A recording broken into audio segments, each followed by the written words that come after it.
Bago magtanghali kahapon ay umalis ako ng bahay at halos 5:30 na nung ako'y nakauwi.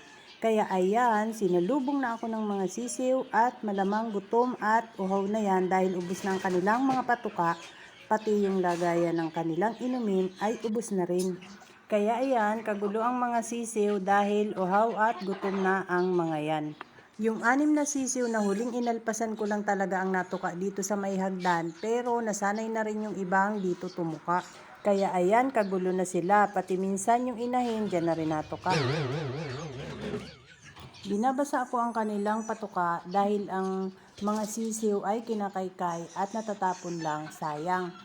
Pero pag ganyang basa, hindi nila kinakaykay at hindi rin natatapon. Dinamihan ko na ang patukaan dyan para makatuka silang lahat.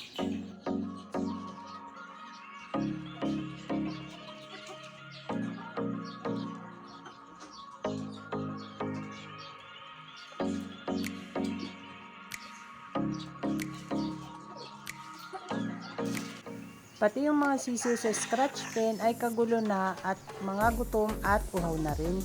Buti na lang at hindi umulan kahapon dahil ang mga bubong lang ng scratch pen ay mga karton. Sobrang ingay ng mga sisiw kapag mga gutom, pero pag nalagyan na ng patuka, biglang tahimik ang mga sisiw.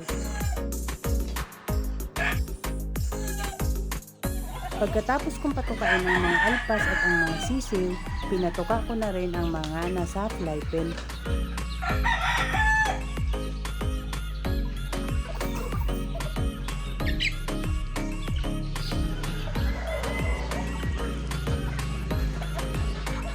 That's all guys. Thank you so much for watching. Please like, share, and follow for more.